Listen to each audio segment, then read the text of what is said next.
Considering all the fame and fortune and fans who followed his work, it came as somewhat of a shock when Joe Pesci announced in 1999 that he was retiring from acting to pursue a music career. 20 years later, Pesci has come out of retirement to act again, and we know the real reason why. Pesci is reuniting with several of his longtime collaborators for his first major film role post-retirement in a movie that's already generating Oscar buzz. In 2017, Deadline reported that Pesci would re-team with his Goodfellas director Martin Scorsese for The Irishman, which also stars Pesci's frequent co-star Robert De Niro.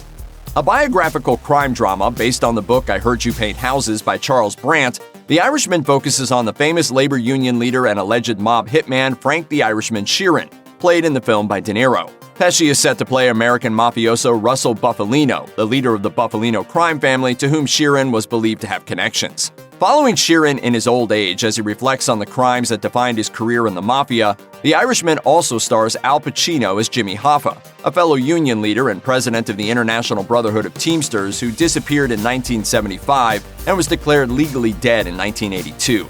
Before his death in 2003, Sheeran claimed that he was the man who killed his old friend Hoffa.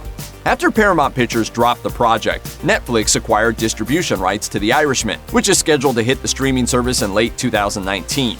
That's around the time that The Irishman will also see a theatrical launch to meet the requirements for Academy Awards eligibility. Considering the talent involved, one could argue that coming out of retirement to star in The Irishman was a no-brainer for Pesci.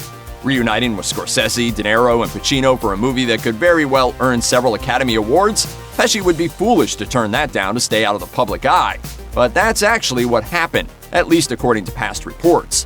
According to Deadline, Pesci didn't immediately jump on the chance to step back into the limelight for The Irishman. Pesci is said to have repeatedly turned down the offer, with some sources stating that he said no about 50 times. This stubbornness could have been a combination of a reluctance to come out of retirement and a past bad experience with getting lined up to play a mobster in a movie. Pesci was reportedly promised the role of real-life Gambino crime family capo Angelo Ruggiero in director Kevin Connolly's Gotti, and put on 30 pounds for the part, which he never actually landed. He wound up suing the producers for $3 million and settled out of court in 2013. And if you think that's funny... I'm funny how? I mean funny like I'm a clown, I amuse you? I make you laugh? I'm here to f***ing amuse you? What do you mean funny? Funny how? How am I funny? It evidently took persistence and convincing to get Pesci to sign on for The Irishman and officially come out of retirement to act again. But it sounds like the tipping point came when Pesci got the full scope of the project and the opportunities it could afford him. Knowing that he would reunite with Scorsese was one thing, and learning that he'd be joining a glittering cast was another. Still, we suspect that when Pesci got a taste of the intense true-life story, he realized how good The Irishman would be and ultimately said yes. It was always going to take a fantastic gig to bring Pesci out of retirement, and the role of Russell Bufalino in The Irishman seems to be a winner.